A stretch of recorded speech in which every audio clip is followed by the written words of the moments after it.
Welcome to my next episode. This is a special episode because this has the dearest, special, best friend that I could ever ask for, my friend Joy.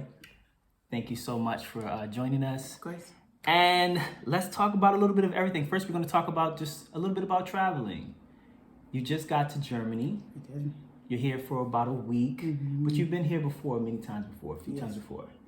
Let's start with a little light fare. Tell me something odd or interesting that you noticed about Germans or Germany. Oh boy. Tell people what some of the things that come to your mind when you step off that plane and you're like, I'm in Germany. That's different. And don't hold back and don't be nice, because guess what? They got a lot to say about you. The Germans got a lot to say about Americans. Oh, I believe it. I believe it. Oh, she's American. Came to visit me in Berlin, and you'll find out more as we talk. Okay. All right. So I think you're in Germany when the decimal of conversation is below a whisper that I don't even think I can do when I'm trying, right? Yeah. So it's a level of silence that is unmistakable, and if you were talking, you wouldn't notice it until you stop talking, and then you look around and no one else is talking, or you cannot hear anyone else's conversation. So that's number one. You're in Germany when Yes. you're in Germany when you do not see any police officers. That is an interesting thing, right? Yeah. Because they're known for being such rule intensive people. You would think they would also be very rule enforcement heavy. Yeah. But yeah, nah. It's like you go a week or two and you're like, oh, I maybe saw a couple police, maybe one or two. Maybe. I've had trips I've saw 0. Yeah. Yeah. So yeah. And yes, this is a good black measurement of safety. The number of police, that should be a metric. The number of police that you see. How safe do you feel? I How feel safe do you very feel? safe. Yeah, I think that the other thing about Germany that I love is the chill.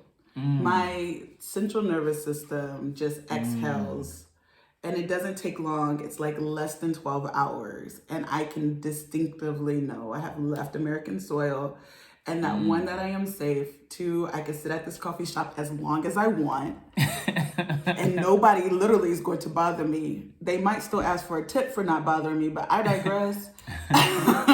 That's funny. I remember going into a cafe like the first year that I got here, the first summer I was here, and I had that like Starbucks feeling, mindset where people in America are trying to turn over the tables. Yeah. They want you in, they want to get you out, and you feel the pressure to like even help the server turn over tables by not staying too long. So I remember she gave me a coffee. It was like middle of the day. I was like, I do need a place to kind of like work for like a couple hours, but I only want to buy a coffee. And I remember telling her, like apologizing to her. apologetic. I was like, yeah, but I'm only going to be here for like an hour though. So it's just a coffee. And she was like, yeah, it's okay. Yeah, just, yeah, stay. No worries. Yeah. No worries. Yeah. That's definitely something that I would say about Germany is there's a sense of leisure. Yes. There's a everywhere. sense of leisure, and it's somewhat present at all times. Yeah. And you don't feel like that push that we so commonly feel. Germans, I mean, now let's get to the Germans. Taller, stranger. They're if I was to quantify them all, and that's a very difficult task to do. You don't get the smile when you're walking down the street. You don't get the hello. Nah. You constantly think that something's on your face based on the way that they look through you, or Yes, the look. Sometimes it's like they're trapped in like some kind of beam, some kind of force field. Like, yeah, it's strange. It's a little strange. It's a little strange. And at that point, I'm unpacking. It's like, do I look like Akon? I'm like, am I a celebrity? Do people think I'm a celebrity, or like, have you just like not seen like my kind of black before or something like that? Yeah, it definitely know. makes you question reality for a little bit, and then you're like, okay, whatever, child. Yeah, And you kind of go definitely about your business. yeah. I think definitely being in Europe, you see how little whatever we represent when people see us, how little they see it. Oh, y'all, no one cares. Yeah, it's kind of well, it's like I think they do care. It's like, but they don't know until they like. Anyway, I just think it's just something interesting about being Black American and traveling. It's something interesting about it. I always say it's the moment when you actually get to experience American privilege. Yeah. Oh yeah, 1,000%. 1,000%. You remember when we were in Italy? Yeah. And so we were like getting on the train, and like our Italian is non-existent. Yeah. And there was African immigrants behind us. Yeah. And so and in front of us, I feel like, and so we saw them like kind of hassling the people in front of us. Yeah. And so we were like, all right, let's get our documents together. And, so we're like trying to explain in our broken everything that we've ever learned. So what is that? Spanglish, French, English? I don't even know what we were doing. Yeah. And they just quickly like get on the train. Like, this isn't for you, I think is actually what they said. They heard us. They knew we were American. They literally was like, get on the train. Don't worry about it. Interesting. And then we just heard them proceed to hassle the people behind us. And it was like a regional train. Oh man, you brought up the Italy trip. I did. I want to bring up a story, something that happened in the Italy trip. It was one of those moments where your danger senses go wrong. I didn't even think about that till you brought up the Italy trip, because I was like, you were there. Yeah. You could have testified to it. Yeah. This is I've had several moments in traveling where you think something bad is about to happen to you. I'm uber on top of like my spidey senses are always tingling, which is probably a part of my dysfunction.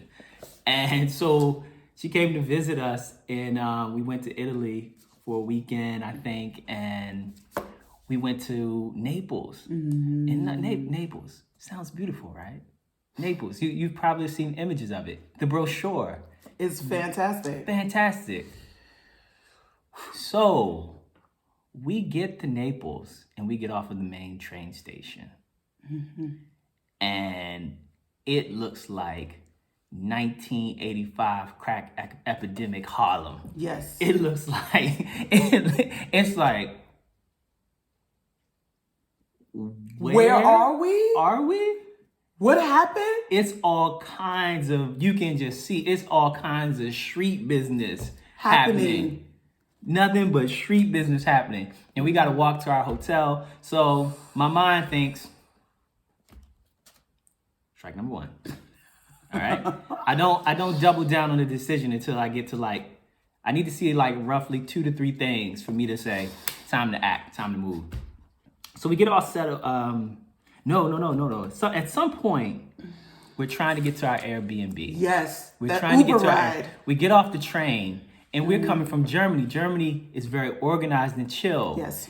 In terms, when you get out the airport, there's a system for how the taxis pick you up. There is no, hey, come find me. Hey.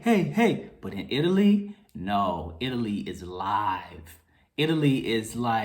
Italians actually, to me, remind me somewhat of Black Americans in that they're very passionate. They're very passionate. Loud, very expressive. And I had been away from America at that point for probably 2 years, and it was shattered. It was shaking my nerves because I'm just trying to get in the cab, and next thing you know, 3 cab drivers are fighting to but going back and forth argumentatively to get the fare. Yeah. So I already don't like that. Don't know how to take that.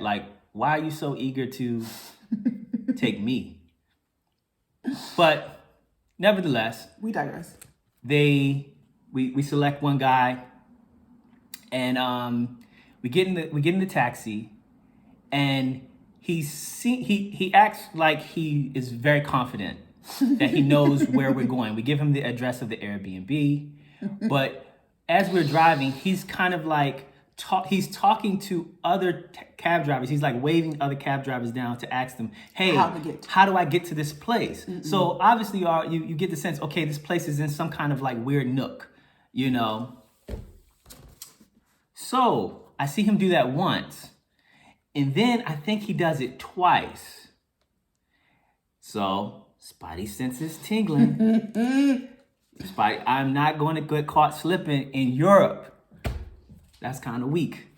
But, so we get to the point where he's getting close to our Airbnb. And he's got to go down this long, it's nighttime. He's got to go down this long, dark alley. It's kind of like an alley. I don't know how to describe it, but it's long and it's dark. And it's like, you have to go underneath like the bridges. So, you know, like I think like Baltimore has some. So it's just like, it's the abandoned bridge and you got to go underneath the abandoned bridge. Now, mind you, I'm just going to back the story up for 5 seconds. He pulls over to a gas station, gets out the car to try to figure out how to get us to our Airbnb. So he talks to someone beforehand. So now we're like, who are you discussing? Yes. They're getting ready to kidnap us. Yes. We're already on Taken 4 and 5. We're already like. So we've already left the main street. So it looks like Liam where the Neeson, person come get goes. us. Yes, that they go in the back and switch out the cars and throw the bodies in the back. Yes. Of the trunk. Yes. This is the location in which we are now in. This is the location. Lots of U-turns are happening. 1 or 2 more U-turns than normal happen. So I don't know if he's lost. I don't know. All I know is that it's tingling. It's tingling. Danger. And then when I get to that part where we go down, where he's about to go down this long alley. But before he does that, I already start thinking, all right, let me look in my book bag for something sharp. I hate to admit it. I hate to bring my violent body to Europe and like mess up the chill, but I really thought my life was probably in danger. So I start looking for anything sharp in my book bag. The only thing I can find is a pen. And so I just hold the pen and then I look and I think he stops in the alley and he's about to progress forward. I think he's just probably like trying to look at the directions and then he takes a few seconds and then... That's when you start clapping back at him. It went from silent to I like clap or I hit the dashboard. I say, everybody get out. It's me, my wife at the time, and Joy, and I just say, get out. We're not going down there. Because what I'm thinking in my mind is, I'm always thinking about like the advantage. It was like, okay, if something would go down with this guy, okay, I can probably take him. But I started thinking, if I go down that dark, how I'm processing it, if I go down that dark alley, I can't take him. It'd be I got 2 women with me. I don't know if you guys are gonna go real woman out and just like, that's not gonna be my position, but I understand. I mean, listen, I'm thinking as a protector too. Like I'm thinking as a protector, it's like, okay, how do if we go down there, I'm at a severe disadvantage. And so I just tell everybody to get out the car. We get out the car. We're in nowhere land. Italians are not like, it's not common like Germans in the big cities Germans in the big city, they'll speak English, roughly 60% of them. Not in Italy. It's like, you're gonna have to get your charades game up. So only person around is like this guy at a newsstand selling like newspapers, I guess, like odds and ends, newspapers, fruit. He's probably got like a fruit stand or something like that. I don't know, but he was sitting outside. And I think we just kind of like trying to figure out, what do we do next? How do we get home? How do we get somewhere? So sidebar, we never made it to the Airbnb. Like, we till this day don't know where this Airbnb is and what it looks like. To this day. Because the backup is that the Airbnb host was supposed to come grab us. Yeah. And so that didn't happen. Multiple things didn't happen. Yeah. We couldn't get in touch with him. It was the worst Airbnb story I've ever had. Yeah. just singularly. And I think Airbnb in Italy was awful. I wouldn't suggest it. Go get a hotel. But everywhere else, fine. But there, no. So I just think it was bad. It was bad business. But I think that the same guy ended up taking us back to a hotel. Oh my God! This is the point where like the shame comes on me, right? This is the part. This is the part of the story. Is like it's the part of the story where it's like it feels like, okay, I was possibly being racist. I was possibly being a scared racist, but at the same time, it's not that simple. Of course, it's not that simple. So the guy is about to drive off, but he doesn't drive off. He kind of stays in the periphery while we're like trying to figure out what to do. And then there's nobody on the streets. Streets are empty. And then somehow he comes back to us. I don't remember exactly how. We talked to him, and he says, I know, in the best English that he can derive, he says, I know, it doesn't look like the brochure. And at that moment, I could feel like the shame in him. I was like, oh, it's the shame that I feel when folks know so much about Baltimore and they only know like the horrible part about it. And it's a certain shame. It's like I know, this thing that around me is really bad. Just like he knows this thing around him that he is from is really bad. And you kind of carry that shame. And I said, we talked it over, and I told him, I said, okay, can you just take us downtown? And we'll just pay for any hotel that you can get us downtown. We're not going to try to like save $20 on an Airbnb. And I mean, the pictures look great. Anyway, so he takes us back. He takes us to downtown, finds us a hotel. I tip him good, and at that moment, you just kind of like, there's just moments. This is a couple moments have happened to me in traveling where you just realize that like, hey, you know, the hood, there's hoods everywhere. There are hoods everywhere. There are hoods everywhere, and there's degrees of hoods. It's like what you find like in Germany probably is like got nothing on like Naples, but Italy is actually always like a particular vibe for me. On another trip, another thing that's interesting culturally about what I pick up is interesting about Italy is that it's so passionate that you can even hear it in the dogs. You can even hear it in the dogs. It's like in Germany, dogs are quiet. They're silent. Dogs are so well trained. Every dog is trained. That's fair. They walk to the point where many of them walk without a leash. Yep. They even sit in restaurants with you, cafes. We were in Italy going to sleep. You can hear every dog in the apartment complex barking all night long. That's true. All night long. Anyway, so that's my Italy story. That was the moment that I was a scared Becky. And I was like, you know, manager. Are we gonna make it home? Manager. Let me speak to your manager. I like the consulate. Where's the embassy? So yes, that was an interesting experience. Okay. All right. So what else can we talk about? So we talked about Germany, Germans, Italy, Italians. Let's talk about them Americans. Ooh. What's the vibe? What's the vibe in the States right now for you? You don't have to talk for others. You can say, hey, for me it's pretty damn good. Or not. So what's the vibe for you? What is the vibe right now for me? I don't know. I feel like you've been traveling a lot. Do you want to live? Do you want America to be your base? Do you want to live abroad, or do you just kind of like want to traipse around? Are you searching for something in your travel process? These are all great questions. I have definitely subscribed myself to being a world citizen. So, So I relocated down to like the Hampton Roads area. I left DC, and it's a different vibe. So I now live in like a beach town, like a permanent beach town.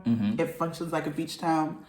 It doesn't know it's a beach town, but it has beaches everywhere, and so it operates like a beach town. Yeah. But it doesn't claim it.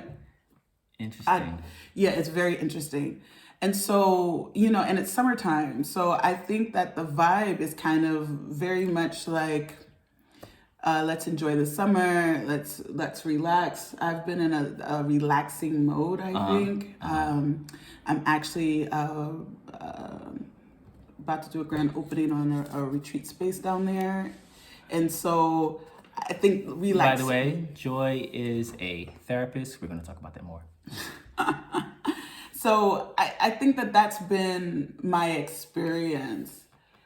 The thing, and I'm sure that this happened everywhere, right? So like this is my first trip to Europe since COVID hit.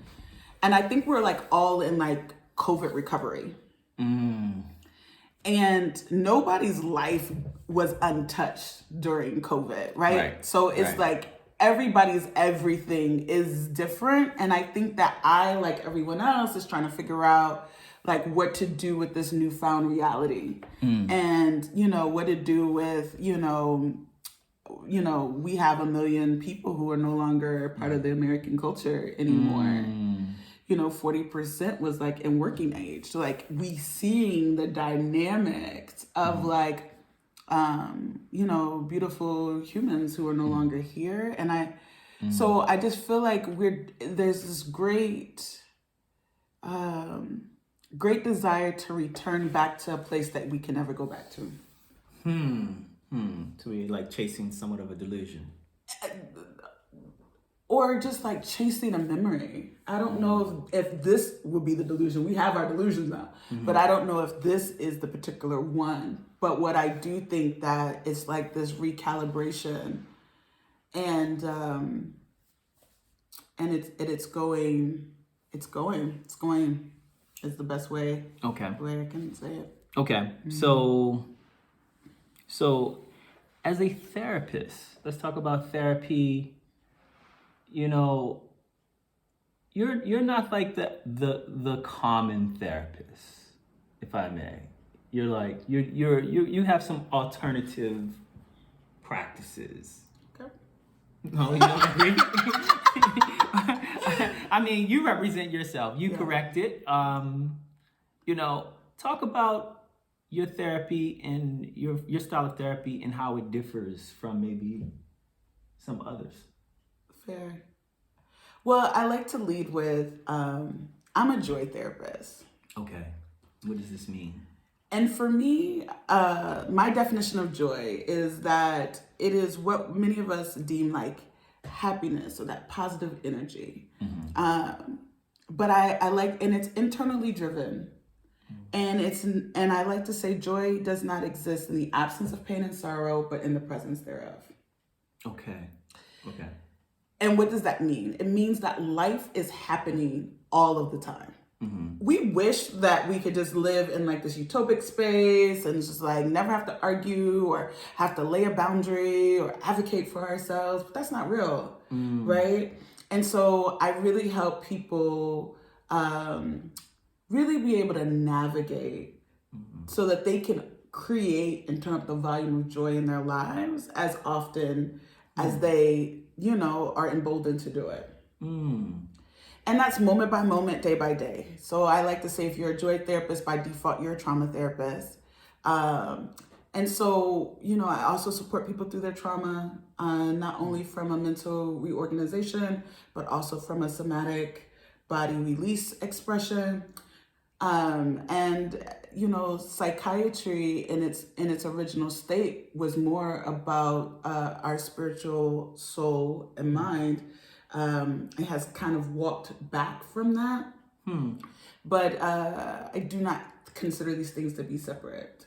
And so we bring the different elements of our soul work, We bring the elements of our spiritual lineage, which is our family line, meaning like who our grandparents are and how that impacts, right? I bring all of that into the room and create space for us to talk about that.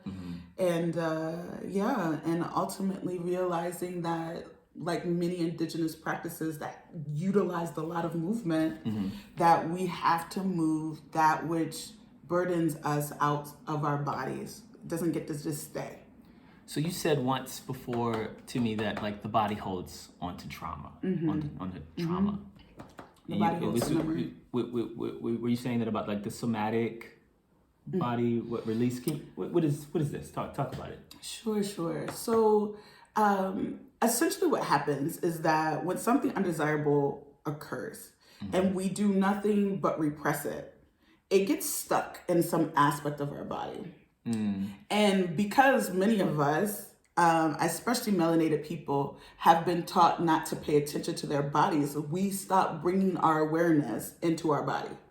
And so often our backs are tired, or, our lower backs are hurting. Some area of our body is hurting and we're not even cognitively aware that it's happening because we have stopped bringing our awareness to our bodies. But our bodies hold the memories. It is actually the last. So I've had elders tell me that if there is an issue in the spiritual realm, our minds will be plagued. And if we don't address it in the mental realm, it will go into the physical realm.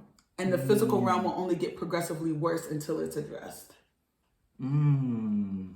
So, this is why it's like, I didn't know I had cancer. You had no idea that part of your body was doing anything different than it normally was doing. But again, it's like, oh, I had a rash, but I didn't think anything of it. Okay. You know what I mean? It's like, but it wasn't bothering you, and there was no forethought about what was going on. And so, I think that when we, I attune this also to desire. When we are not even conscious of what we desire, oftentimes not even really outside of the basic need to eat and maybe to sleep, if we don't have any cognition beyond that, no awareness, no attunement, then it's very easy for different aspects of ourselves to be in pain and not be acknowledged. So there's some mind-body disconnect. Yeah. Mind, body, soul disconnect. Mind, body, soul disconnect. Yeah. Okay. And so this sounds like you kind of have like a mixed practice of both classical therapy and also some kind of alternative, not so classical therapy. Am I right in saying That's that? fair. I do follow a lot of indigenous and melanated psychologists. Interesting. Yeah, absolutely. Because here's the thing. Many of the new age therapeutic processes that are coming out now, all they've done is went and go hang out with the indigenous people, put their name on it, and then repackage it and make you pay a lot of money to get back what your people been doing already. So. No. Oh, yes. Every single last one of them, honey. Really? Child. And they be out there proudly talking about their experiences with the shaman and hanging out with the Zulu Nation. And now you have family consciousness or family constellation. I was just like, oh, all right.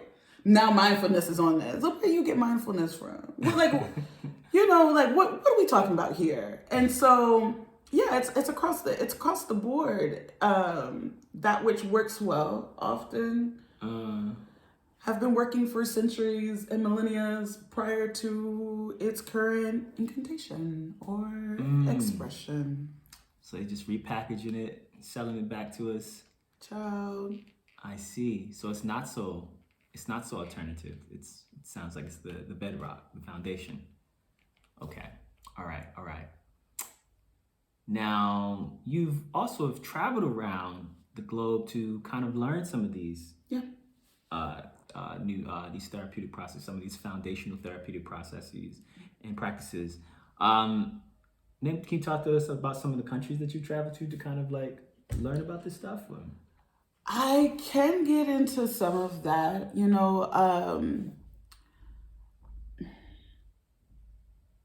I think so it's a combination of I go to, it's a combination of they come to me, And I think, and then, the stories of all of the in between. So some of my favorite spaces, I'm just gonna kind of like talk about, I guess a shout out to some of the favorite places and spaces. I love the Association of Black Psychologists, ABPSI, fantastic group of people who are talking about indigenous practices. So if you want to get like a melting pot of where that is a fan fave for me. I just came from a tantric retreat in Tulum.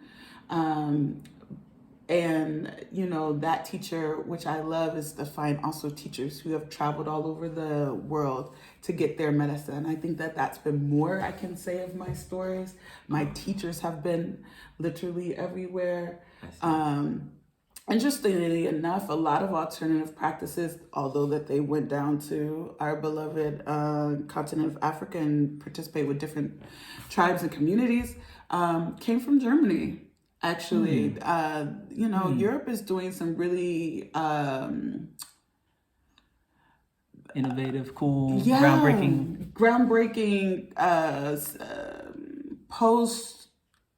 post-traumatic growth practices.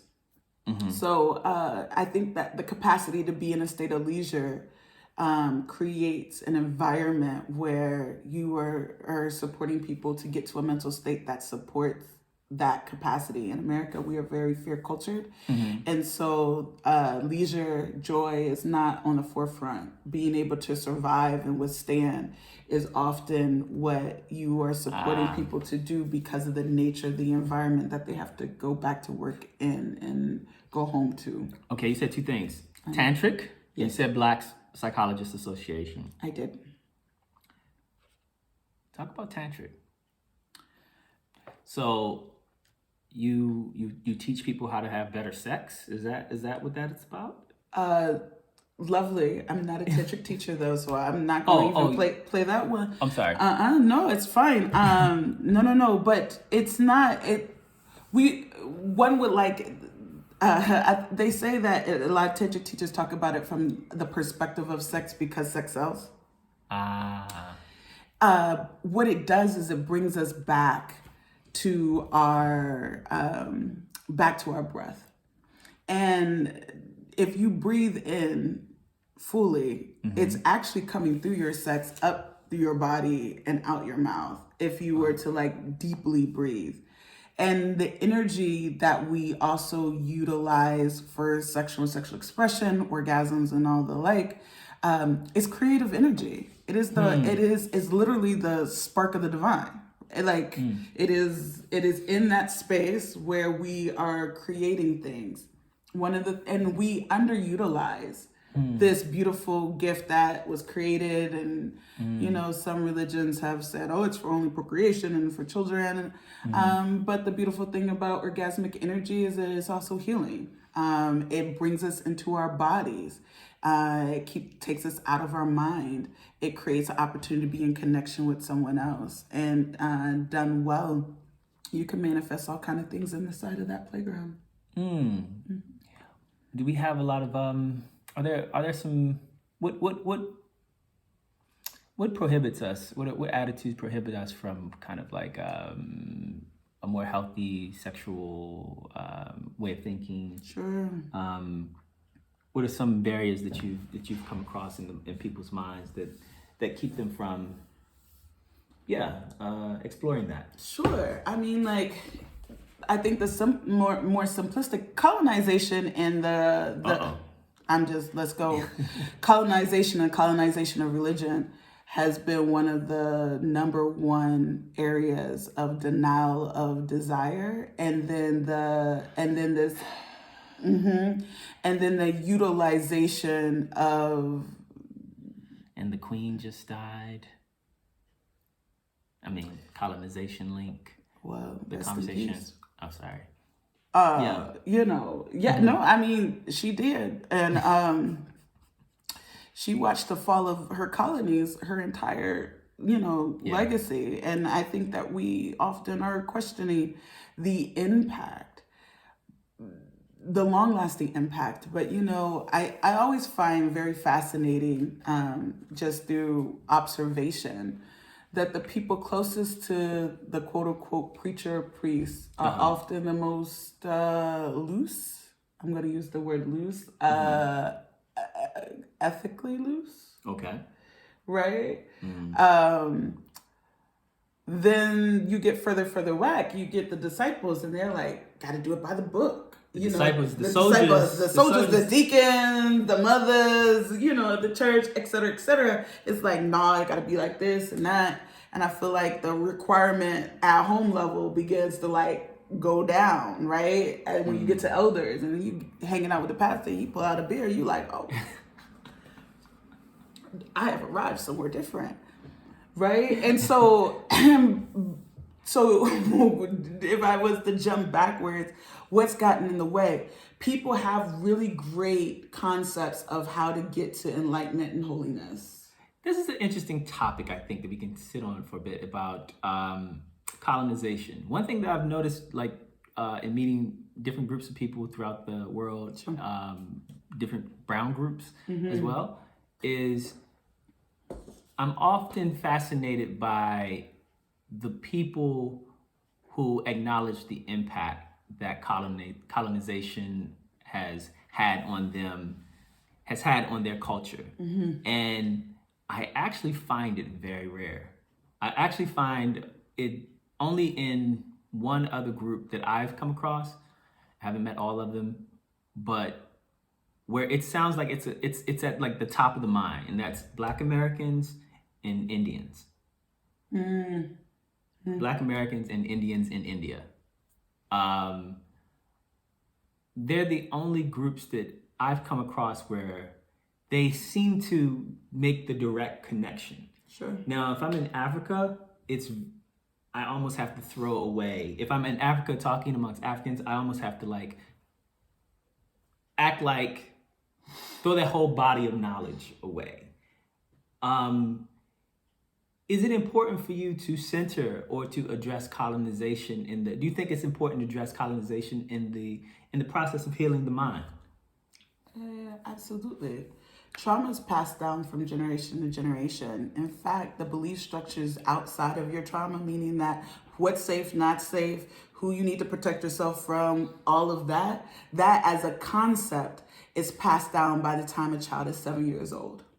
But is there any hope for us if it's passed down? I mean, well, absolutely. What hope is there for us if it's? It's tons of hope. Just because it's in your subconscious or in your belief structure, it's in your belief structure. You don't have to keep it, right? Okay. You can do work to create a different reality. We all still have free will. I'm just talking about here's the cards that was stacked upon your arrival. You could exchange your cards, right? Like you exchange a whole bunch of cards to be sitting up here in Berlin. That's true. This is true. Right? Like, so it's not a requirement, right? It's not a requirement to do as our ancestors done. But we have to understand that what they experience still lives in our genetic DNA, and that I have to do something consciously not to continue to pass that to the children that come after. Okay, but pragmatically, because to me this is a hard thing to ask about decolonize. We've had a lot of conversations in the internet about decolonization. Decolonize your mind. Sure. How does one do that and also participate in a system that is colonized? And I think we need more work around that. Like, how do we pragmatically build a bridge where people can detach, but also productively integrate? I don't want to say integrate, but participate in the system. Because like for me, everybody can't do what I've done, which is I've completely have left my country. Yeah, everybody could do that. If they wanted to. I don't think everybody can do that. If they wanted to. I don't think so. I don't think so. Good. No, it's not. It's not. Because see, here's the limit. Welcome to colonization at play, right? Is the concept of a limit that doesn't exist, right? So part of the downfall of colonization is that God became colonizer. And whatever the colonizer says, then I'm going to preach it like a truth and believe such thereof. Okay. And so I'm going to argue it down and keep everybody in line and in order, right? That's like colonization at its finest. My God is greater than any colonizer. So, Yeah. So if I truly, if I truly am the captain of my own ship, if I truly am the captain of my own ship, then I can begin to govern how I move accordingly. I don't think we're the captain of our own ship. Because he's colonized. No, like psychologically, I think one can be the captain of one's own ship. We're all the captain of our own ship. But I think that is kind of like a process of waking up. That's kind of like the process of becoming woke, or just some process of like becoming the general of your mind. But so often, I mean, just think back to your youth, or I think back to my youth. I was just kind of like going through a lot of the motions, and one can do that and just live life, just going through the motions. Absolutely. Not really questioning whether this motion is what I want, whether this repetition leads to like the healthy outcomes that I want. It leads to whatever you wanted at the time. At the time. Because like we can't retroactively be like, oh, I wish I didn't go get that popcorn when I was 5, right? Like you wanted the popcorn, that's what you went and you got, right? Yes, and I led with, you inherited some belief structures from 0 to 7 from your parents or your caregivers. You are working with those things, but you believe those things to be true because your body systematically, your worldview is just what your caretakers have shown you. And so it's the same. So whatever they believe to be true, you accept it as truth and you governed yourself accordingly. The minute that you choose to think something different, you will govern yourself differently. You, however, are the pinnacle person who picked the words, did the action, and have to deal with the outcome of whatever it is. So whether or not you're more conscious about it now and you did it on autopilot before, doesn't negate the fact that you did it and it's yours. Yeah, but what I'm trying to touch on is that there's something I think far more difficult in that process that we're asking of people who want to quote unquote decolonize.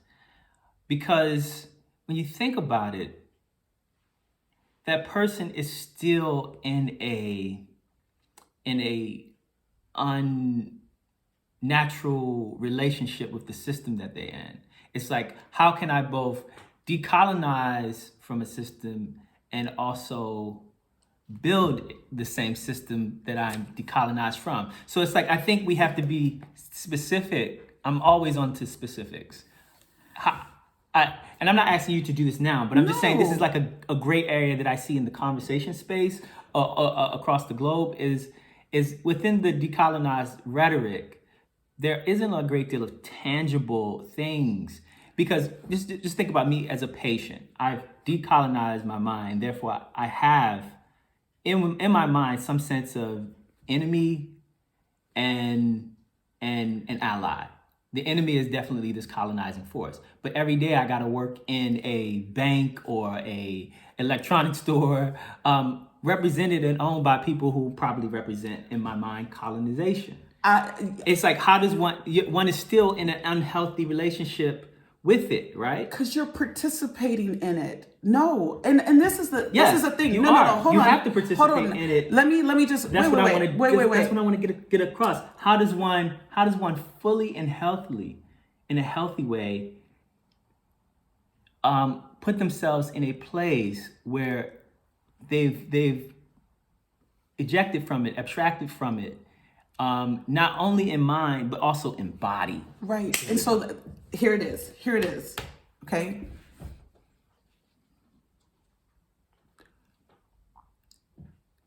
Moving beyond colonization is the awareness that I have the capacity to create the life I want. And how that begins is following my own desire and allowing it. It's a trust game. It's a day by day game. It's being in my body game. It is not going through some other like channel.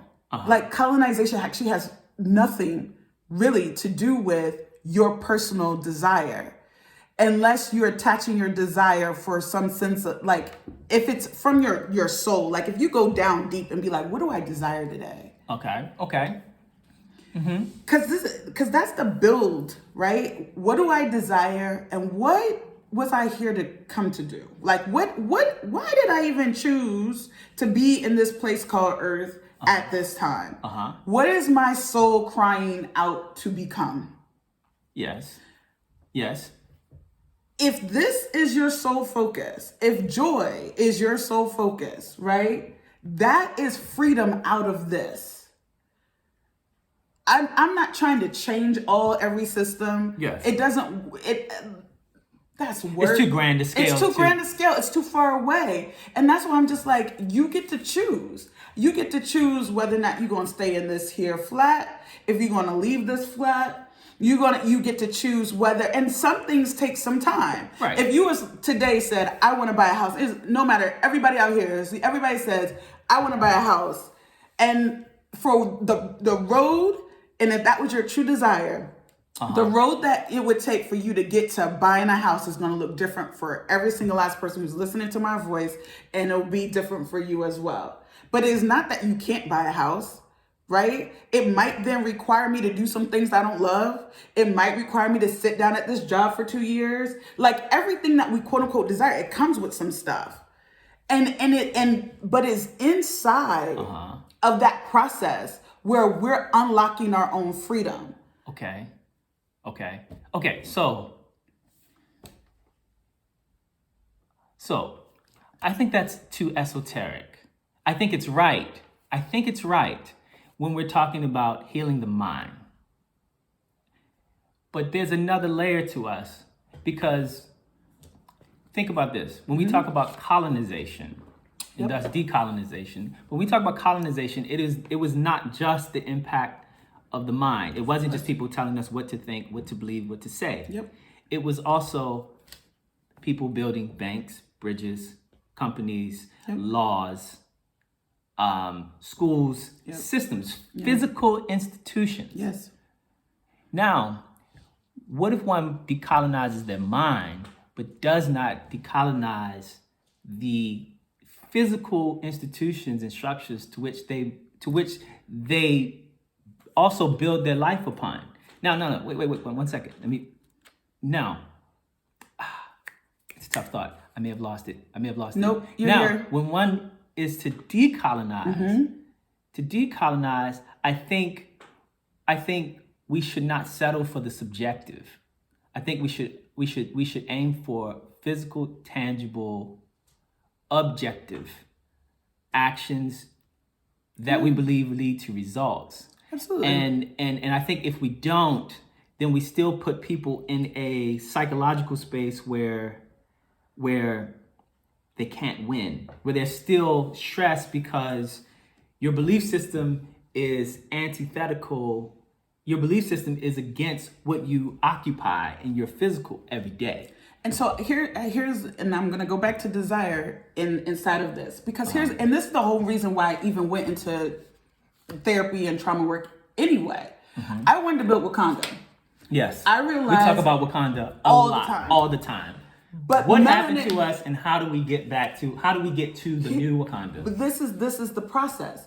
Until we free up our mindscape Yeah. we're not going to be able to trust ourselves, let alone then trust somebody who looked like me to put my financial earnings at play to move forward. If I'm not aware, listen, if I'm not aware of my desires, I don't know how to tell you my boundaries. I can't have an argument with you and that we can't come back together and move forward. True. I mean, like just basic skill level communication, conflict resolution.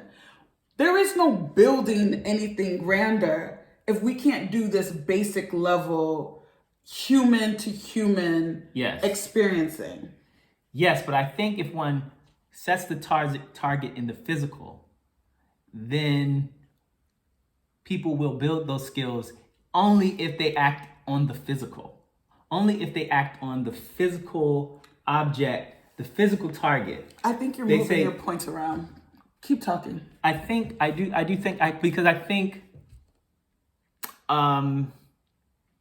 imagine telling a person, no, there's no analogy that's not going to get me in trouble. Well, here's the thing. But like on the individual level, this is what I know for certain, and this is what been my practice working with people. Once they move past some historical belief structures that no longer work for their present, they begin to create room for them to really recognize what do they desire and what do they want to do in this here life. And the more confidence they have as they're building boundaries, experience small things that they've always wanted. For some people, it's like, I always just wanted to leave the country. Mm-hmm. And they get their passport, they go live the country. Mm-hmm. What I find, the people who hang out with me long term, they start companies, they build businesses, they're going into C-suite level positions, because part of this acknowledgement and self-assuredness and realizing that I'm the captain of my own ship means that I get to create that which scares the shit out of me.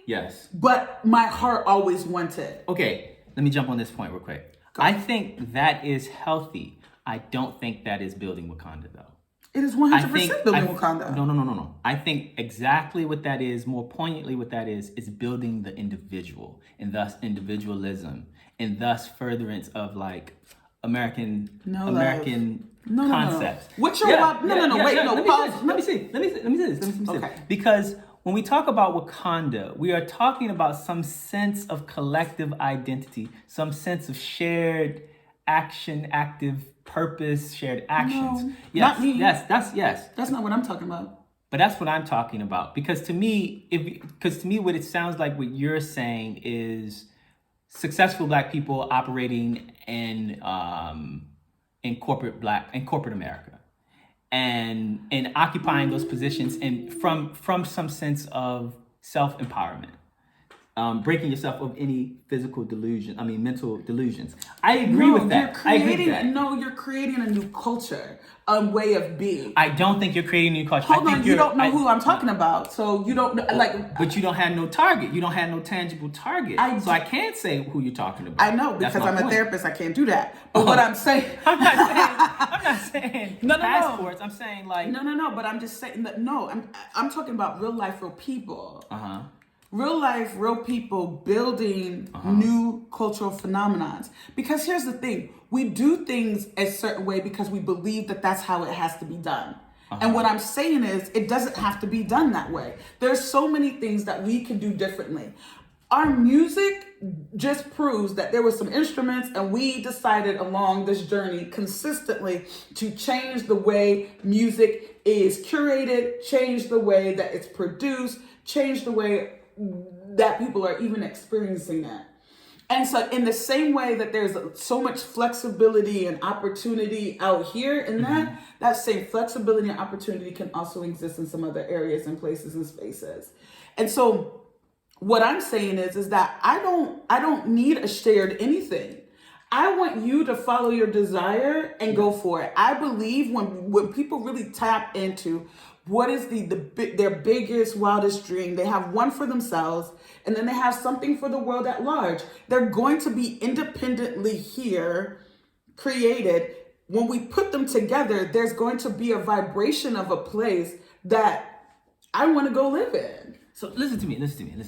what I feel like we have here, it's got building fund written all over it. It's got too much building fund. But it's like contribute to the building fund. No. And the church is going to get bigger No, and bigger. no. That's- It's not that. This is, yeah. Because listen, There's a great deal of, I feel like in what you're saying, there is assumption that once the individual is clean and built, the individuals get together and they do great things. I don't believe that. And that's unfortunate for you. I mean, like, and because that's the belief that you run with, right?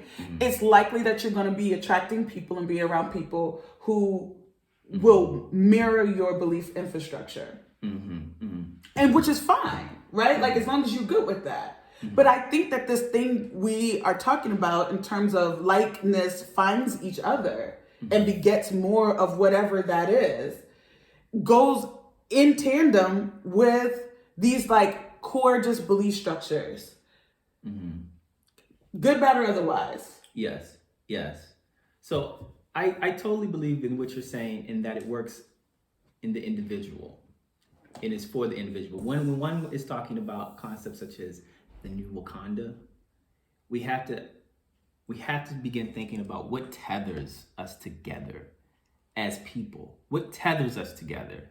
What practices, mindsets bring us together? And I feel like that has to be a directed process. It can't come through some byway of individualism and individuals breaking themselves down, which is a process that is needed. But one cannot get to a shared culture, a shared practice, without teaching people to build, without specifically, pragmatically getting people to build the physical institutions to which their bodies, not only their minds, but their bodies will occupy. I agree.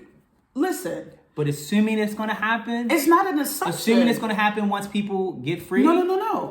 Listen, my great desire is to create a contemporary melanated university. That's my wildest personal dream. Right? So that's an institution where people can go and be cultured and creative space, et cetera, et cetera, et cetera. Yeah. But that's mine. I'm sure you have one. What's your wildest dream? That's mine too. Okay, great. So we have the same shared wildest dream. Yeah. Somebody else over there has a desire to do something totally else. Yeah. One of the things that I am 100% aware of, our generation is designed, we are in position as melanated Americans to create the healing process to where we want to go next. Okay. Our parents' generation went out and created the internet. They got all the information, they put it all together, and they created all these blueprints, and this is how you do it and all of that. They did their job. My grandparents' generation was the first ones that wasn't born, majority of them, some of them was born in slavery, or at least in that kind of sharecropper servitude space. But they're the first ones that just be on the other end of that and trying to figure it out. My great-grandmother either was on the heels of slavery, or slavery ended in and around her time that she came into the world.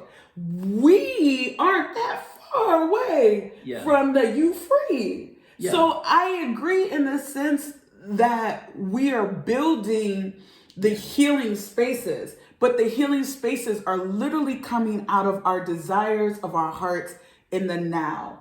And if I do not honor the desire of my heart and where I want to live, or what I want to eat, or what kind of relationships that I want, or where I want to work, it's going to be a lot harder for that person whose desire of their heart is to build a healing modality that's going to help support creating a space to do a cultural shift. But what I'm just articulating loudly is that we're the generation to do it. And so this is why I am pushing people to go into their desire, back into their body, get out of the old mindsets that would otherwise block them, because we are in the time now building the thing.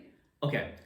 So if you back up a great deal and you count the number of times you said I, that to me reveals that it's very I focused and singularly focused. Now let me build up. Go ahead. Up to it. I'm gonna be quiet. So I do believe there's an I self that needs I healing.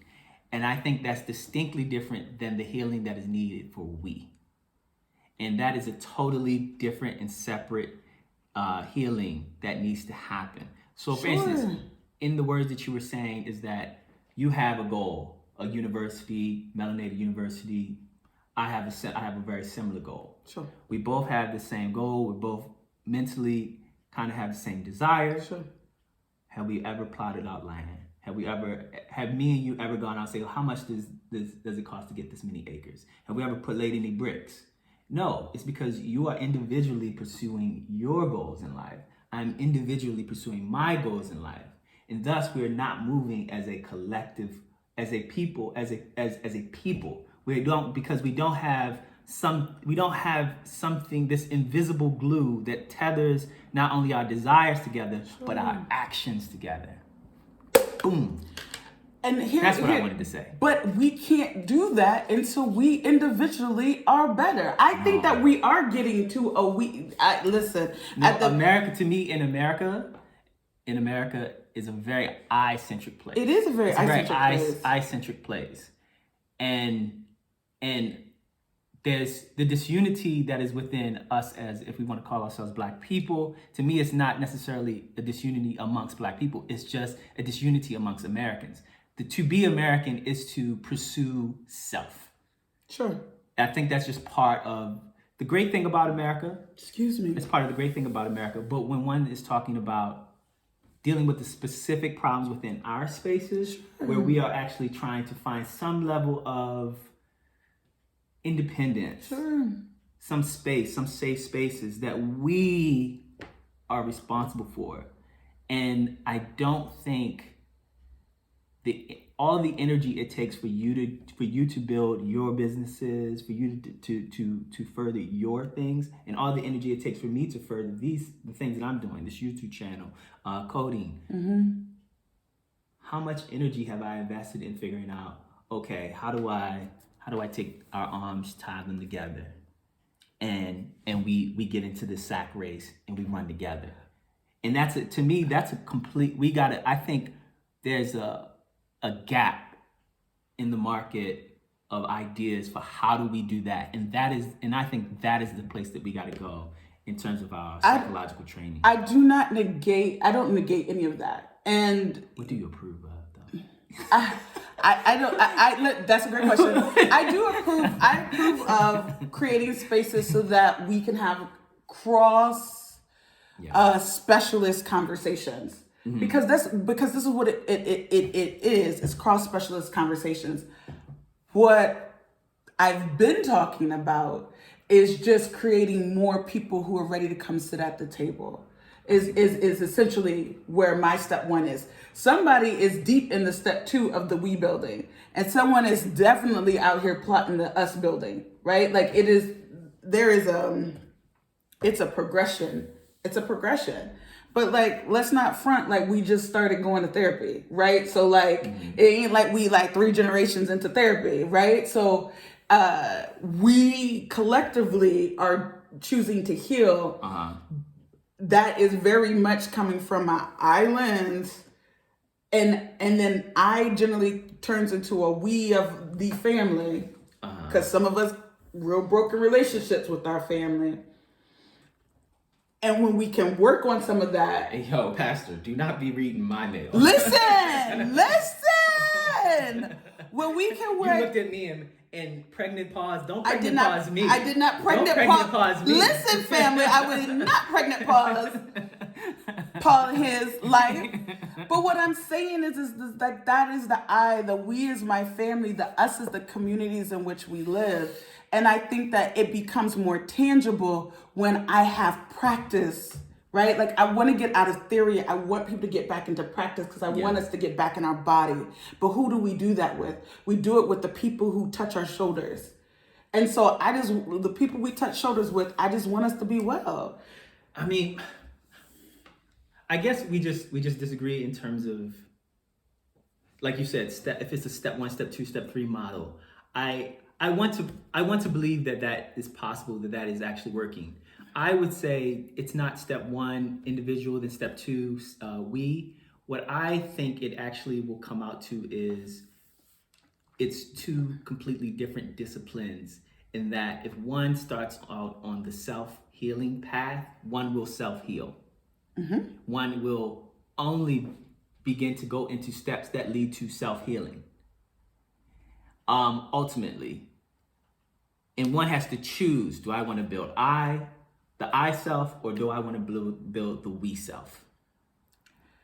I really do think that, because I think there's this romanticized concept that I think we as Black Americans grow up with. I think because we especially in our generation, it's like, yo, tell me you did not want to be like Martin Luther King or like Malcolm X or Fannie Lou Hamer, or these people were like romanticized in my head. They were. And the desire to be them, the desire to like represent what they represented, really spoke to me as a child. Now, but when I come down to it, it's like, but when was I ever taught, like, when did anybody ever take me to a organizing committee? Something where we actually touch the people, organize the people. I went to the touch the people, organize the people. Been organizing all the way like that. But somebody took you through the process, right? Yes, someone has to guide. Someone does have to guide. I think getting lost in the American sauce, which I don't know how, it's a tide that's too strong to completely resist. To complete what I'm saying, it's like getting lost in that American sauce. It's like how does one pursue a collective goal when one is going into a house with just you and your own? You're going to a school for yourself. You're working for your income. You're buying a home for you and yours. When do we actually, what tangible part of our life, what tangible and consistent part of our life actually says, okay, I have to get down with 15 of the 50 neighbors of my neighborhood? What tethers us together? So I think that not simply living in the same neighborhood doesn't make us a community. Listen, but I think that you also think that everybody thinks the way that you do. And so you don't, but I have never bought a house that was just with me in mind. I bought my first house because I wanted to make sure, I loved artists. I wanted to make sure that I ever needed to put something up for collateral. I had something large enough that the banks would give us a lot of money for a project. That was the reason why I bought my first house. Okay. Which I never lived in by myself. The second house that I purchased is a healing space for melanated people especially. So it was a whole bunch of healing of others in mind. It wasn't an I thing. It was a we, let's get better place of residence. So to be clear, I believe that following your desires doesn't translate to you being individualized. I think it often is more of a we-centered, of service, wellness space. But it's coming from a place where I'm not giving you because I feel obligated, but I'm giving you from this is how I want to exist in the world. And that's a more pure place. It's a more, I'm willing to get up early, stay late, answer emails, do whatever it is required in order for this to go well, because I want it to be well for us, well for you, well for we. And I think it's a very pure place. I do think it's pure. I think it's pure. It's just as pure as Martin Luther King wanting to end segregation, right? In his pure idea, it was a very pure idea, very pure motive. However, the people closest to him said they miscalculated the impact that they thought it was going to have. They thought it was going to lead to more kumbaya. But one thing we actually saw in practice is that it actually kind of split Black Americans up Sure. even more because now people who could afford to leave left. Yeah. And then what we find left in like in these American neighborhoods to get the most attention is not the Black middle class, not the Black upper middle class. It is like this problem class, this danger class. And it's, I think, in part because of this unintended consequences of a pure idea. Sure, but but it just because someone had an idea and its unintended consequences, create a new idea. Like there's it doesn't mean that it has to stay. My new idea. It doesn't have to stay the way that it is. There, the beautiful thing about Tantra is it's follow your desires, and on the back end of it is detach from the outcome. I don't know. I might be a don't follow your desires kind of person when it comes down to we, because I think we requires some sacrifice. No, I think we requires. Does not. And I think that's when we. This is the fundamental line, y'all. This is the fundamental line. W.E. Du Bois, Booker T. Washington. This is the difference. I or we.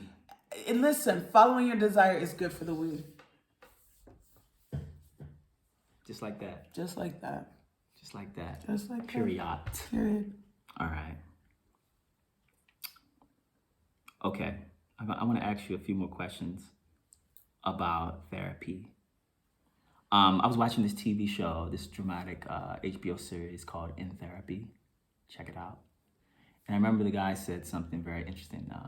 He said it takes his patients oftentimes a year just to stop lying. Is that something you can relate to? I think this week... Because there's a lot of people out here, Sure. thinking. Well, I think I'll say two things. One, I just had a client come back to me yesterday who was like, I need to get real honest. Well, what have we been doing this whole time? Listen, I let people be who they are. Yeah. The second is that I had a therapist mentor who would tell me, you have to stop lying to yourself. And I think that's who we lie to. Yeah. Right? Because you want to, I'm going to go back to what you just said 5 seconds ago when you were talking about, I think, sacrifice. Yeah. If sacrifice is hurting and harming me, I am subsequently having to lie and say how I feel does not matter. Yes. So that I can continue to do the thing. Yeah. That's never going to produce a well enough human that can do that for a long period of time without my energy tainting the environment because I don't even want to be here. I do accept that it comes at some that does come at some cost. I do accept that the human, that in a we-verse, in a we society, in a we culture, the individual loses some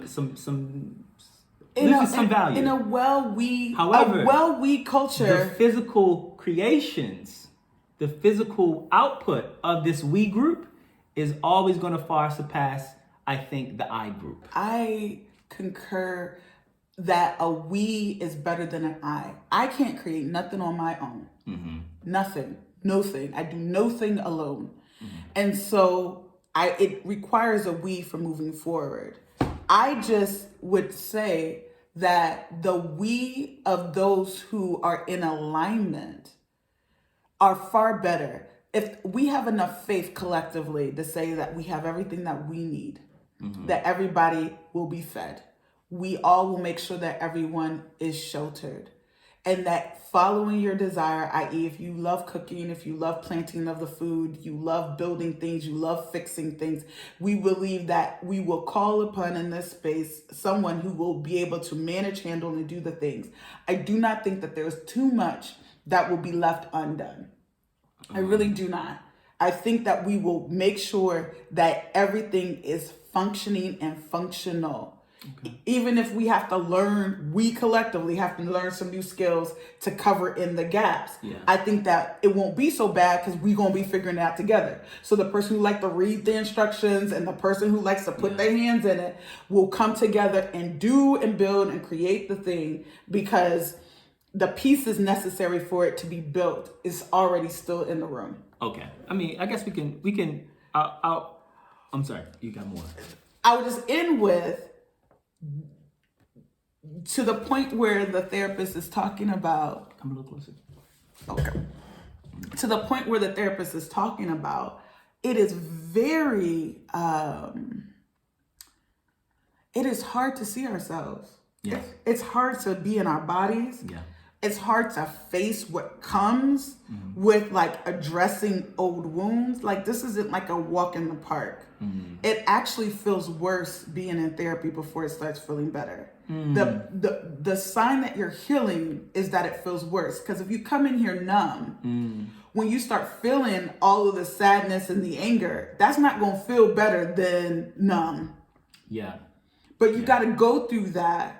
Go through the grief, go through the anger before you start coming out onto this like self-assuredness. Yeah. And then, start building some boundaries and getting some self-empowerment and trying some new things out and changing your environment before you get to these places of joy. Yeah. There's steps to that thing. Yeah.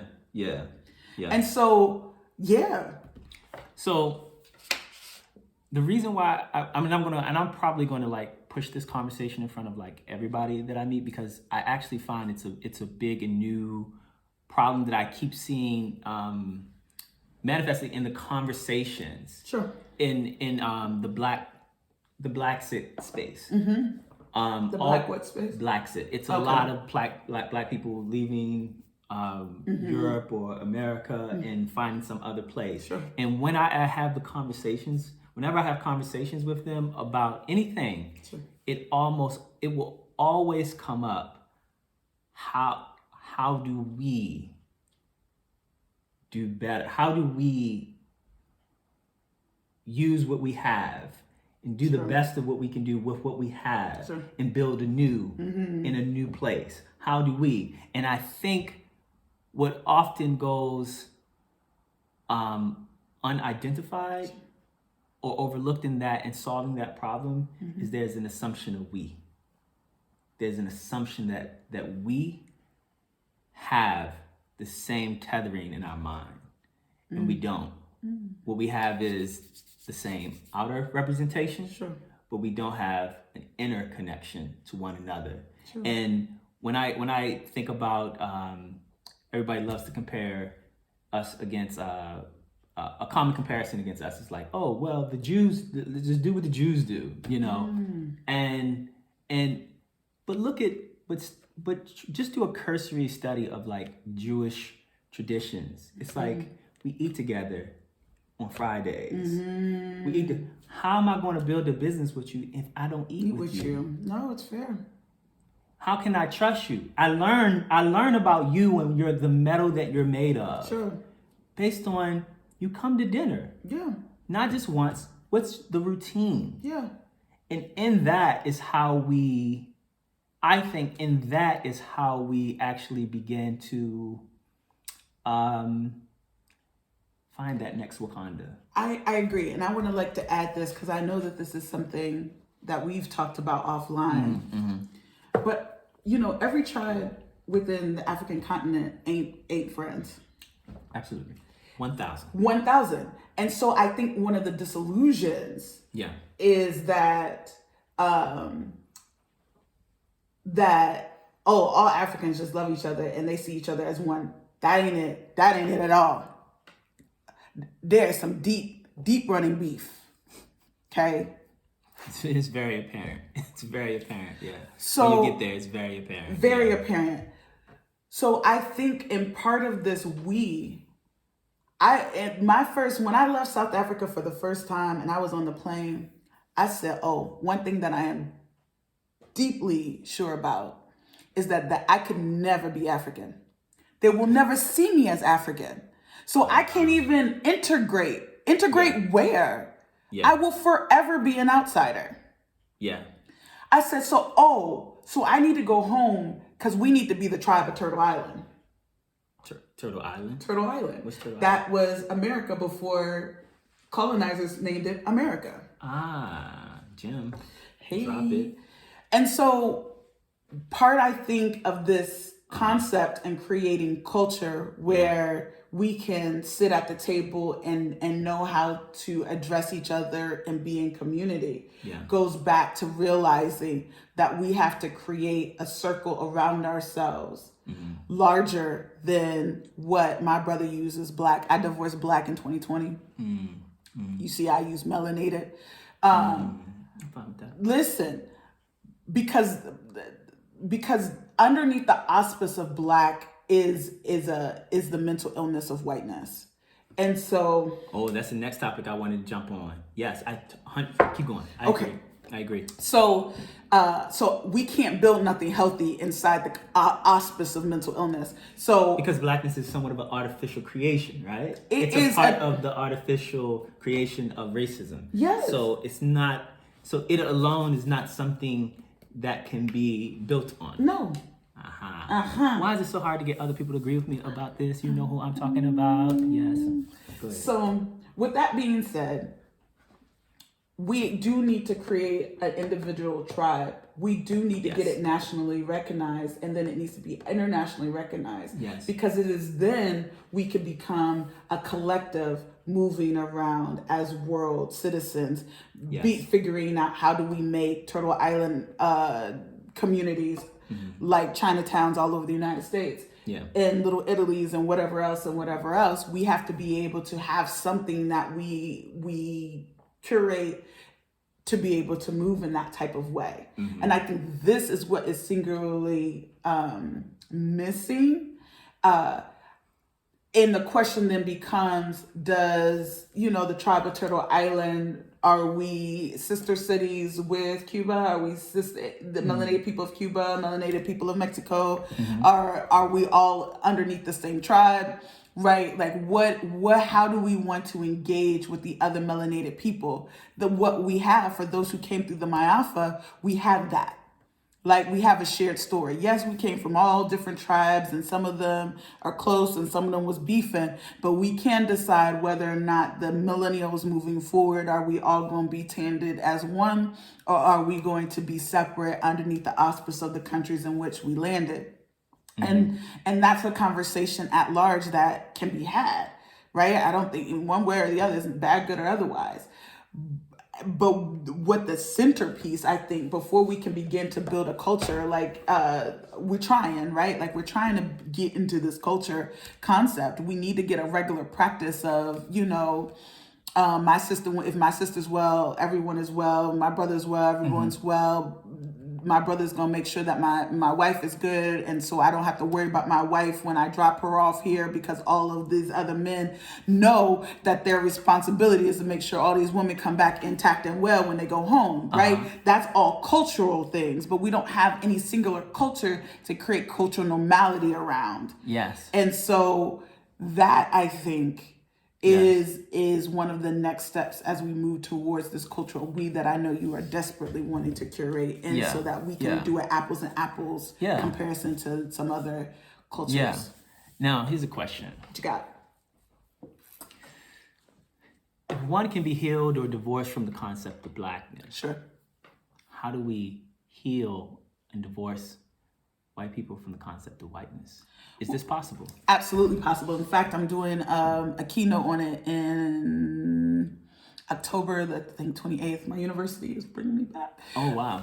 I think this is an amazing topic because I don't hear anybody talking about this. How do we get white people to divorce from whiteness? It's returning back to their ancestry. Because here's the beautiful thing: if you go back into let's talk about what it requires to be white in America.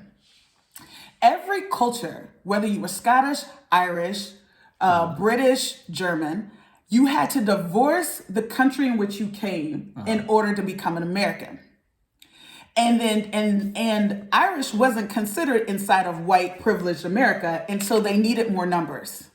And so they decided, because Irish was very similar to indigenous and African persons in America. And so they needed more numbers. This is how it always goes. They needed numbers so bad to increase the number of whiteness so that they feel like they're more empowered, that now you can come from Egypt and now you're white. You're Pakistani and you're now white. You are Turkish and now you are white. Listen, what are we talking about here? And here's the other thing about the fabric of America. So for example, the Germans, when everything was going down in America, they basically said, listen, we either going to put you in our version of concentration camps because we don't trust you, or you have to divorce your culture and integrate.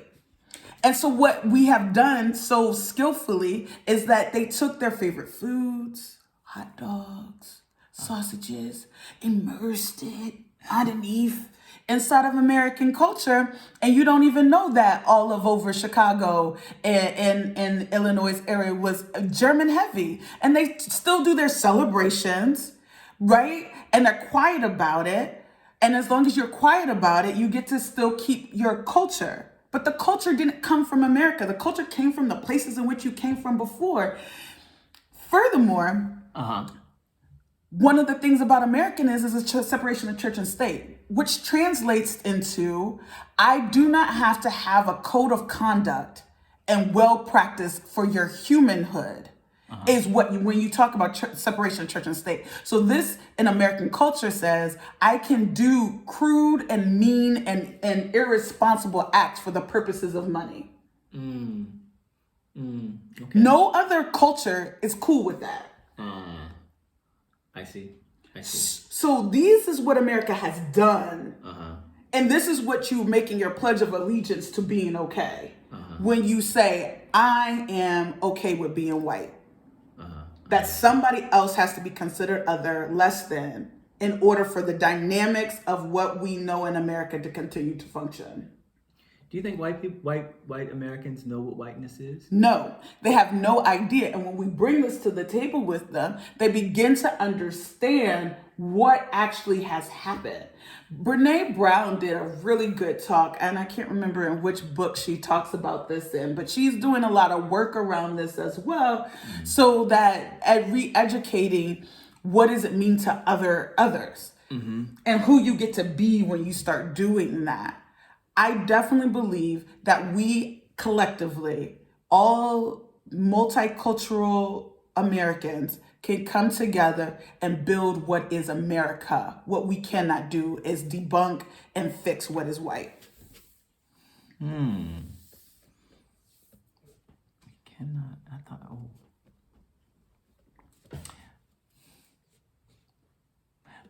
But is that now like cursing them to like some kind of hell that they cannot escape from? They can divorce whiteness too. Okay, so you're saying there's hope. There is hope. We can all just be American, and then in America we can decide how do we want to be. Many generations can continue to evolve that. Honor its history. Look at the Germans for that. They know how to do that real well, honey. Honor what they did and build what is our cultural normality, which doesn't mean we have to be overly policed. We don't have to put everybody in prison, which is just a byproduct of slavery because they still needed free bodies, right? So like, let us not act like y'all did this because we's bad. What are we talking about here?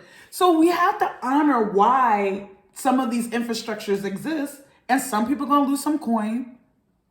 But I'm drinking out of a biodegradable cup because plastic is bad for the universe. It is bad for everybody to dehumanize anybody. And so when we stop doing that, we all actually gonna be healthier collectively. Okay. So we need more conversations about this topic. I think. How do we? I think because we as Black people, we generally do a lot of, particularly Black Americans, we do a lot of work in the Black psychology, Black thinking space. Sure. We're always analyzing race. It's kind of like a part of our existence. I wonder if it's possible for us to even like create a roadmap for whites to escape whiteness. I think that there are groups of people who are working on it. Yeah. I was a part of a wonderful organization. We founded it in undergrad called the Neo Underground Railroad Conductors. Okay. Neo Underground Railroad Conductors. And we kind of were talking a lot about language last year. And so there are maps being written right now, and organizations that are being written. And Reverend Angel is doing a lot of work around human fragility and how we have to move out of human fragility. We all know about white fragility. We're not going to get into that though. But that this concept that we all have it. And so it's this like inability to be uncomfortable, inability to have hard conversations, inability to be able to like disagree and not have to kill you because we in a disagreement, right? So I believe that there's more work that needs to be done. I think that there's some people spearheading this right now from lots of different angles. But I definitely think that there's a world of opportunity that sits in the middle. Okay. All right. Maybe we can talk about something lighter. Ooh. What we got? I don't know. You got anything you want to talk about that's lighter? People are always interested in whom I guess they're dating. Are you dating? What's dating like in Hampton Roads?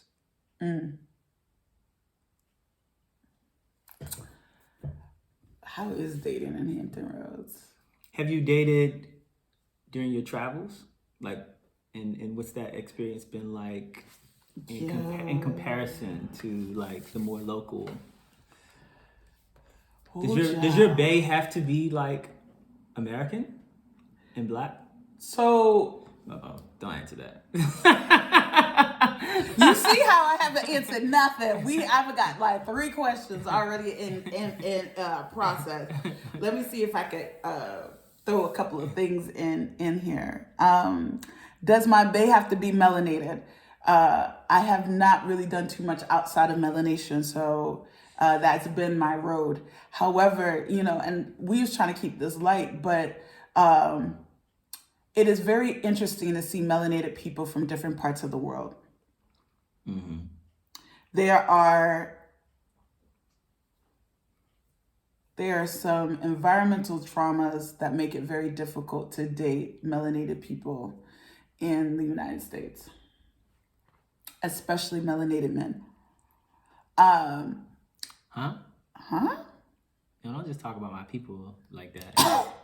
If I was come on now. Without context? Yeah. I feel defensive all of a sudden. Be defensive and prove me wrong in 2 seconds. What's wrong with us melanated men? I said environmental traumas. We don't right? lie. We don't cheat. We pay all the bills. Okay. That's what we call gaslighting.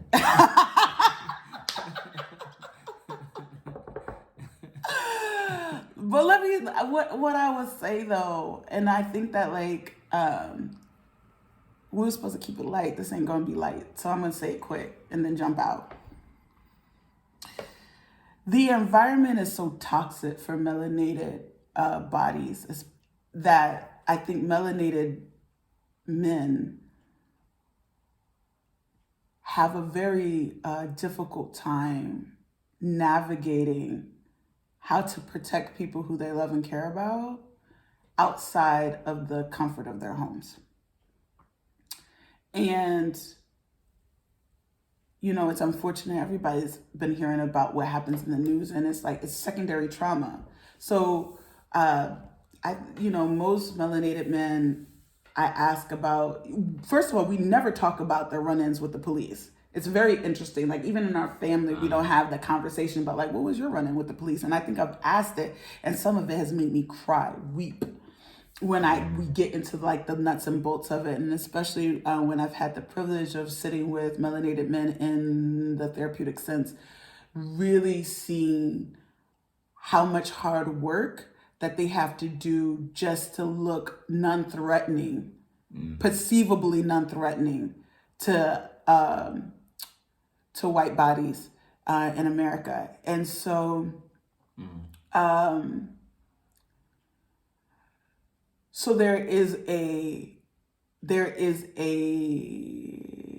push-pull that I experience I like to go out. I like to experience. I love to have fun. I like to be in all kinds of different and unique spaces. I do not like to Yeah. travel to the same things. You know, I love the ballet. I love museums. I So love this is like a privilege that black women experience, but black men can't seem to embrace this sort of inner freedom. I feel like you're kind of suggesting that there's a disconnect, that black women can go to certain places because they're not as seen as threatening as black men, and it kind of maybe stunts the growth or makes them less capable of attracting you. Yeah. Yes. I can say that. I can say that as a yes. And you know, real or perceived, this is kind of the consistent. It's consistent. It's consistent. Too traumatized, too small-minded. No, it's not small-minded. It is exhausting. It's exhausting. Like what it takes. I've observed to get up and go out the house is just like, I mean, sometimes it's like pulling teeth. They like to be in the house. It's a common. This is like a. It's pretty It's common. like an attribute. It's Yeah. Yes. Or they rather go out in numbers. Like it's just like it's calculated risk. Interesting.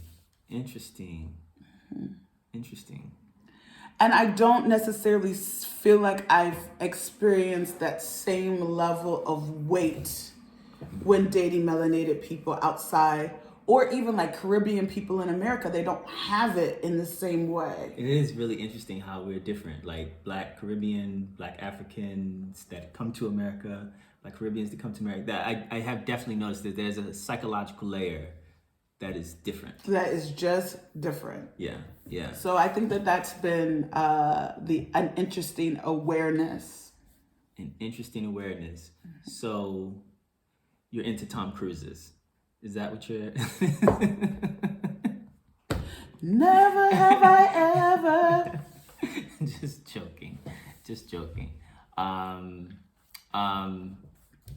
Okay. All right. So that's your feel about the dating scene in the U.S. versus. So would your ideal babe be like what country do you think your ideal babe would be from? I don't know. Continent? I don't know. I really actually have a thing for melanated British people. It's very fascinating. Great conversation. Brits. I could definitely see you fitting in over there. I could definitely see you racking up over there even. Yeah. It's a good time. Yeah. It's like it's definitely interesting. One thing about Britain that I noticed is they've oppressed so many people that it's not like America was like black oppressed people live this way and like white poor live over here. No, it's like in Britain, it's like, no. We mashed it here together. They putting them in the same ghettos. They're putting them in the same, and so you see more interracial hookups and more cross cultural hookups. Yeah. Even within the melanated space. All right. Any questions you got for me? I don't know. I feel like this. No. Yeah. Any questions for me? No. I do actually. I can swerve it. You can swerve it? I can always swerve it. What's your take on spirituality now? My take on spirituality. Yeah, you know what? I did have a question for you for spirituality. Me? This is about you. So my central spirituality is the God of my mom and my dad, which would have been Jesus. That is kind of like I would say a North Star for me, even though I don't consider it like it's hard to say like where I stand relative to it. I was once I was like slated to like be a preacher. I was that devoted, and then and now I'm kind of like the antithesis of that. I think most people would think I'm like the antithesis of it, but I still find some relationship to it because even though I disagree with on the political implications of it, and it definitely did give me some some ways of looking at the world and some strategies for handling the world that I think were very useful for getting out of that American space, navigating that American space. One could probably say that to navigate, crudely, to navigate white American spaces, one probably does need to know like American Christianity. Oh, yeah. I think, and for that it was helpful. Sure. Spirituality wise, I feel like I have become more broad in terms of what I accept. I do believe in, I do practice meditation, but I'm also afraid of it because so many people I don't trust. I have such distrust for it that I just I don't study a particular meditative practice. Sure. Because I'm afraid that I'm gonna get hooked up with a personality and find out they got 45 people tied up in their basement, and it's like, I've already told everybody that I follow this guy. God damn. Now I gotta walk that back. Spirituality, I'm actually less, there's a part of me that definitely is always spiritual, I find, because it was such a core part of my upbringing. But at the moment, I feel very, very into the tangible scientific method. Because I believe that is actually, I do believe that is actually a form of spirituality. It's an observance of how to reproduce truth.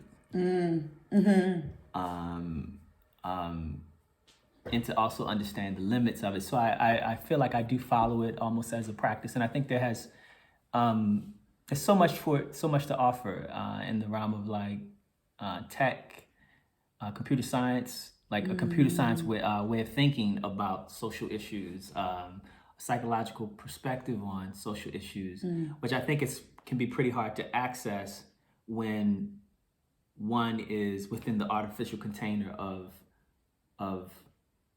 when one is solely within the container of Blackness, and thus I only want to receive information from Black things and Black sources, and one can't take the value of information from Aristotle. It's I share Aristotle because I look at him as a common ancestor in the human race.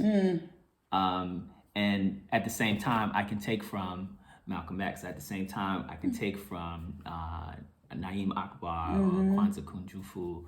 I probably have that mixed up. Martin Luther King. I can take from all of them without feeling like I'm losing anything. Sure. Spirituality, I don't. I will say this: as I'm getting older, I do, and as I'm raising a child, I become scared, and because I realize I don't really know how to raise a child without spirituality. Sure. I don't know how. I really don't know how to tell a child okay, this is kind of how you should move about and should govern your thinking. Because just kind of learning how a child understands. It's they kind of in a sense need that for lack of a better word, that mythology, Sure. that and I'm not saying that it's not true when I'm saying mythology, but it's just a way mythology is told, and it's the storytelling of it tickling of the mind. How it grasps the mind. I find that far more effective than, I can't doubt the effectiveness of it. Sure.